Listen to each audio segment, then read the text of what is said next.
Does Yeah, she I always ride as think well? because she's 3 years younger than me. So no, I probably am to blame for that though, actually. I yeah, it's I can explain the story if you want. Yeah, give us a bit. This is it. Okay. Um, yeah, well, so we started like my sister's always been really good at sport as well, and I'm probably the one to blame. I took her for a ride in Perth, just the little town we live in Tasmania, and we had this like really old bike, and I was like, "Come on, Phoebe, you'll be fine. Like you'll be really good."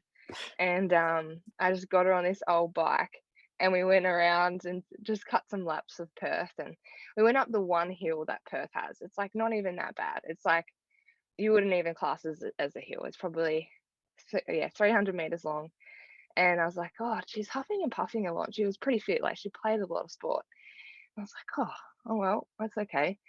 And we kept going. And then I was riding on the outside, and I thought she was behind me on the right.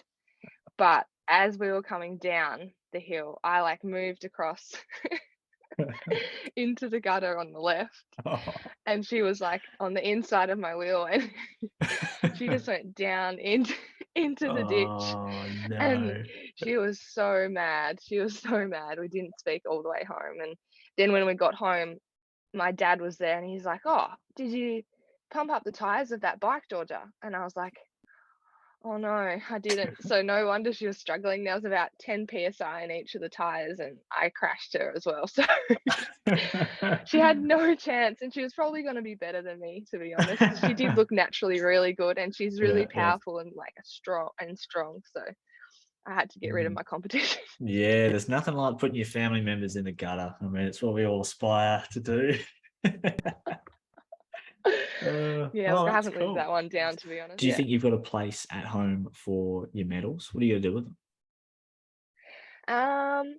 Well, yeah, at the moment they're in Girona, we're in our house in Girona, and we have like our spare room. We've kind of said like we should put, everything that we win or achieve or medals or trophies or whatever in the spare room, like on display. I think like in like the past, I have probably won things and you kind of just throw it into the back of your closet, or you like don't put it like there's some things that you hang, like sometimes like obviously a national jersey and things like that you like hang up and or in your wardrobe. But it's like this year we thought, no, like it's a new challenge going onto the road, and if we have like success, I think it's worth celebrating, and we should just like have it on display a little bit. So like Alex Manley, who I also live with, like she won Tourigan, and so we have like a big beer glass hanging up, like it's a big shoe beer glass, so that's on display in there as a reminder of that. And then like heaps of other little things as well, so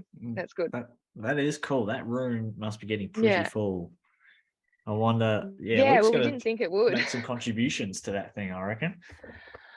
It's just he yours and does Alex's. have. I was just thinking of it. I'm like, he does have some contributions there for sure, and I'm just like, I feel really bad as a girlfriend for not knowing what it is. But no, it's when he got third in Norway. Yes, that's pretty good. Yeah. Well, is it a trophy? What is it? It's like a little trophy, and then there's another bigger one which is so heavy. So he's got two. So he's definitely got his fair share. He was like one of the first out of all of us in the house to get on the podium in a World Tour race. And then we have this bet now, which it's up to Alex Manley now, because she just won her first World Tour race just recently, the Scandinavia Tour. And so now we get to go, like we said, like this was last year, like over a year ago, that if one of us in the house wins, we get to go to like this really nice restaurant in Girona, and it's like a Michelin star. Oh yeah. But there's like a 12-month waiting list, and we can't even book it. But anyway, wow, 12 months. What? I know. You we said it because we booking. thought. I know, and we thought like, maybe it would be hard to win a race like a first year, and now Alex has gone and done it, and we're like, well, Alex, let's go. Let's go. Yeah. Cool. So is it does it get really physical in some of the races, like say for example those sort of key moments where everybody sort of knows, or at least the top girls know we're all going to get there. Like it must get pretty physical at times. Oh yeah, yeah, definitely. There's some argy-bargy in the bunch. I think that's like it with anything though. You know that you do have in some ways in some of the bigger races. There's the respect of that you move up as a team and you try and be present at the front as a team because it's you don't really try and fight anyone if you're on a teammate's wheel. You know, that's just like respect in the bunch. It's a lot more harder when you're at the levels like a little bit below world tour where everyone's just trying to be there. There's not really any formation or anything about it, and that's when obviously it gets really, really argy-bargy and elbows are out and but it's just about trying to. That was one thing that I definitely was so surprised with this year. I was like, wow, like I thought I can definitely take a push or a shove and can hold my own a little bit. But then when you see some girls here, they're just like, wow, they just have so fearless. Especially when it comes into the classics, I'm just like, oh my God, I could not do that. Like some of the things like jumping from like a footpath on back into the road. I'm like, oh my God, there's going to be a crash for sure. And they just commit and all or nothing. Whether you're attending or not, but I just wanted to know, what do you think about the World Championships road course? It's a solid one. It's definitely it would definitely suit some Australians though. So it's a good course, I think. It doesn't suit me, but I think that it's quite technical. You have that first long 8-kilometer climb, which is interesting, and it's a hard one of like how they'll race it up there, because it is such a far way, like a long way out from the finish. And then you hit the city circuits, and they are really hard and really solid. I haven't been to Wollongong myself and looked at it, but I know Spratty has and Grace Brown, and they said like the climbs are really hard and really solid. So I think it'll be good. It'll be really interesting racing, that's for sure. And the time trial courses look really technical, which I don't mind. Like I don't really mind because I don't mind the corners. But They're also good if you got acceleration as well, because it's like 30 odd corners or something. So that's decelerating, accelerating your bike. I think it's more about like how if you're a punchier rider, I reckon it will suit you well.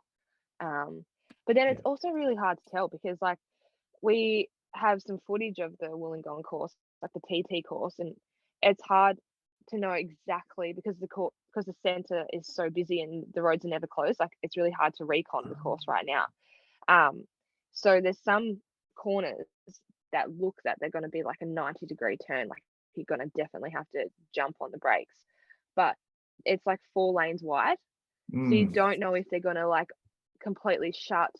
Depends on what they do with the road closures, because if it's a 4-lane wide road, then you don't have to, like you could probably get around that in your bars. Like I don't know. But that's a good point. I don't know, I feel like it changes a little bit. It depends on what they're going to do with like the road closures and how tight they want to make it, because there is some wider roads there. But the road course, sorry I got off topic there, but the road course definitely would be a good one. Be really exciting. Well, I'm looking forward to the TT course as well, because that's, as a viewer standpoint, with all the corners and stuff, it's great people will be able to go from one side of the course to the other in 5 to 10 minutes, and then see a different vantage point of the riders. Super cool. I think the whole setup will be really good for spectators. Some people I know that like someone like Luke would prefer just to go like up and down the Wollongong coast. And just tuck in and get aero and put your head down. Same as Rowan. Rowan said the same thing. Same as Rowan, He wanted another 50 kilometers on top of the course length. Oh, did he? He was longer. like 37K. Because it is the same, isn't it, this year? It is. Isn't it? The men and women are the same, the distance. So that's no, it'll be good. It'll be good. I don't mind. So I'm still obviously learning with the TT stuff, and it is nice when you can just like tuck down and get into a really good rhythm as well. So okay. I'm just going to get the questions up. Everyone was just chinging in, Georgia. These are great. Yeah, I know. But I'm nervous for these. I'm stressing. no one stitched up. Hey, I was disappointed. I thought Well, someone would. I've had my family when I shared it on my story, were like sending me personally through these questions, and like they were like, if you expose me, no, it's not happening. Okay. So luckily, I'm hoping that my family haven't stitched me up. So I'm glad that none of them have commented. No personal inquiries either. Okay. How about this? What's your least favorite chore? Least favorite chore. Yeah, like chore. Like Okay. vacuuming. No, I don't. I like vacuuming. Mm. My least favorite one would have to be taking the bins down. Down. Oh yeah, so in our house in Girona, there's like we're on the top floor or on level 2, and we have to like take the bins from like our apartment down the bottom. Like, so you got to put them in the lift or take them down the stairs into the bins. So it's like probably, yeah, it's just a bit of a process. After a big day on Probably the one of the bike quickest too. jobs of the house though. But I just, yeah, you're just like, oh, the bin needs emptying, you gotta go. But also the bins, the worst thing in Girona is that, well, it's really good. The bins they only get put out every day after 8 p.m. So you can't just go, like, if you're feeling get up and you're feeling super motivated to like clean the whole house, you can't just go and put the bins down at like 10 a.m. or something. You have to wait till 8 p.m. and then they put all the bins out, and each day it's a different bin. So it could be like plastics and general waste, and then the following day is like general waste and like glass. So it's like a scheduled thing. So that's what's frustrating, is like you can't just do it all in the one trip. It's like a consistent daily kind of thing. So I think that's why that favors the people that usually forget about the bins and then realize that just before they're about to go to sleep, shit, I got to put the bins out, and it's 9 o'clock. Yes. It Yeah. suits me. It favors those that, like, in Australia it's like just one day a week. Hey. Yeah. It's like just that you have to put the bins out, and if you forget that, you're screwed. Like, you've stuffed your year.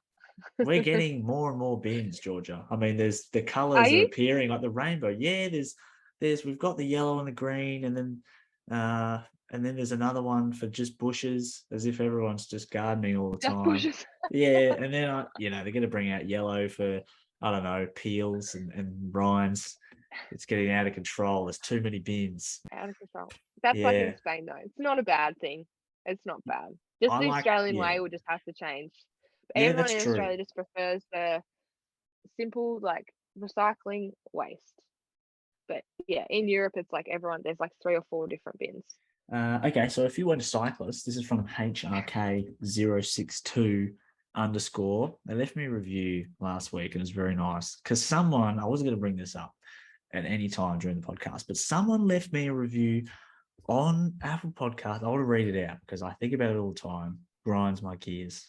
It's brutal. Okay, George, you won't believe this. You won't believe this. They obviously didn't listen to an episode. Everyone can go look at this and feel sorry for me. So they said, this is horrible. I shouldn't even get airtime. Here we go. 1 star. It kills me. Gave it a chance. Left disappointed. These guys, well, it's just me, try to deliver, but the special sauce is unfortunately missing. The special sauce. The real MVDP. So if that actually was Matthew Van der Poel, I mean, brutal. But anyway, what would you... Oh. But thanks for the review. I can see how that would hurt. Yeah, that did hurt. That was in February, so stuff them. But anyway, HRK062 _, legend. You're still hanging on to it since February. Yeah, I know. Yeah, it's only one review. Everyone else is great. Like, this legend asks, if you weren't a cyclist, Georgia, what career would you pursue? Yeah, I think it would be something still within sport. Like, I've always really enjoyed, like, I've always grown up playing sport. I was a netballer as well. I did some triathlons. What position in the netball though, George? Oh, I changed. So with our state team, I used to play like our goal defense, and then with our my club team, I would be goal attack. So I would just go from being a defender to a shooter. Cool. Yeah, but mainly I was a defender. Like that was my main position. But I think probably something like that. I really loved netball, and there was a point in my career where I had to choose between cycling or netball.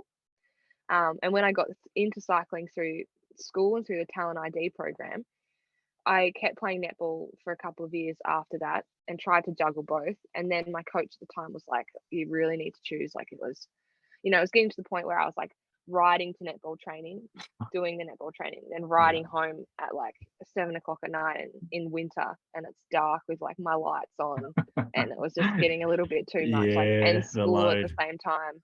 Yeah. It was just probably getting a bit too much. And it was really hard for me to choose because they are very different sports, and one of them is probably more team orientated than the other. And they're different just naturally how they work. And but yeah, probably something down that. I would have probably pursued my netball career a little bit more. And I studied sports science for a semester or a year. Nice. Exercise science after school, but then deferred that. That was a very long time ago now, so I can't really say it's deferred now. But what you learn as a pro cyclist in terms of sports cycling, sports science, is a lot. There's a big transfer. Yeah. I was traveling a lot overseas. I'm not someone that's great at doing a lot of things at once. I'm very much a person that likes to like focus on one thing and then like put all my energy into that. And I find when I spread myself too thin, I just become really mediocre at everything. And it's just like, not great. So focused on my cycling, and I probably would have done something in that area. And I really enjoy growing up. I always wanted to open my own little cafe and bakery as well. Like I really like baking. So maybe something down that pathway, but I don't know. I mean, the last name is very good for a bakery. I know. That's perfect. You don't even have to have a name. I can't not. That's actually just pretty Baker. Good. Yeah. Well, Georgia Baker. Just put on the thing. Just.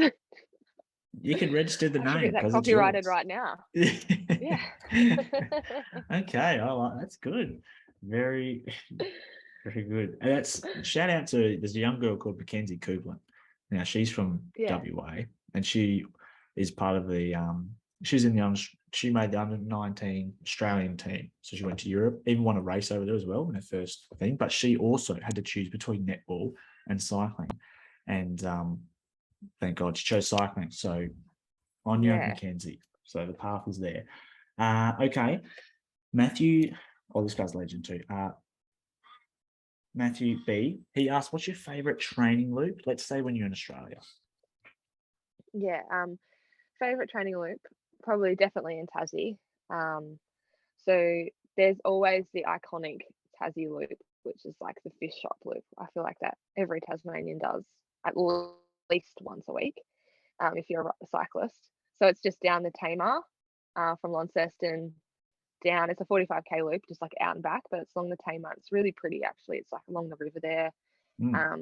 And most bunch rides, you just kind of tap out with the group. There's lots of different bunch rides that go at different levels, and you tap out, and then usually you like kind of open it up on the way back, and you go up Muddy Creek climb, and that's at the top of Muddy Creek. Like things start to ramp up Muddy Creek, and then you swap off all the way back into town and to the coffee shop. And I don't know, I just like that's a very like a very, I suppose, just an out and back loop, and everyone does it a lot. But I think the reason why I like it so much is because like it is a really good bunch ride, and it's a lot of fun, and I get to always like, I'm not home very often, so when I go on these bunch rides, like I get to catch up with a lot of people that I used to train with when I was a junior, and so I think that's why I love it so much. But apart from that, my other, like I live in Perth, like I said before, and it's more like to the northwest, and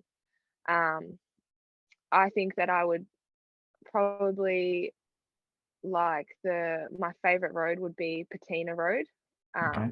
which is just like this. It's just a really pretty road, and it just is like kind of country fields, and I do like a long loop out that way and kind of go out. Yeah, it's Longford and Hudson, and this is like a really, really long loop, and you hardly see any cars. It's pretty Nice. flat, but it's just super quiet and nice if you've just got like easy base. So that would be high up there as one of Sweet. my favorites. Okay. And I mean, we've seen this one on here already, but Georgia, who is winning of you and Plappy in the sprint? I think you got it covered. Oh, I don't want to toot my own trumpet, but I do.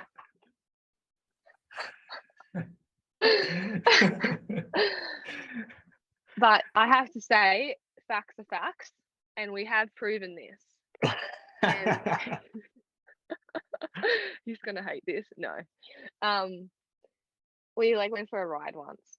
You probably no. To be honest, Luke's getting a lot snappier, and because he'll tell me that his watts that he'll do, like if he does some sprints on the road, he'll be like, I just hit this with so many watts, and I know that he's getting better. So I'm like, I don't know, we haven't tested it for a little while, so maybe we do need to have a bit of a competition. But I know for one ride in particular, we had this like, it was meant to be a recovery ride in Verona, and yeah, we were riding, and it was like Alex, Luke and I, and we decided to do these sprints. Like, I think Alex and I said like, who can beat who, and yeah, we just sprinted to every like speed sign, and it ended up being like really hard. And I got him in most of them, but yeah, I don't know. We'll see. I also cool. sprinted him once, and we were doing recon of Buninyong. And in saying that, Luke had a really hard ride that day, and so we both had hard rides, and we did like a full lead in, like it was going to be like the national road race. Oh, cool. So we like met up and did like went through like the uni part and came down in like the last 2Ks like cat and mousing. Yeah. And this was like this day was like when we had all the juniors and their families were coming out, and we were there to help out and take the juniors for a few laps of the circuit. So all the families are like on the side of the road. It's the last lap, and like, but Luke and I are like, let's just have a full sprint off. And yeah, it was pretty funny actually, and it was really close, but I just got in. And he honestly thought he had me covered that day, like because he knew I also had a hard session, and he thought that he would have me covered. And so then he was like, oh shit, yeah, actually maybe you are a little bit faster than me. Plappy, mate, you heard it. So but I don't know. The truth. If that's the only thing I have up on him, like, God, he has a lot of other things up on me.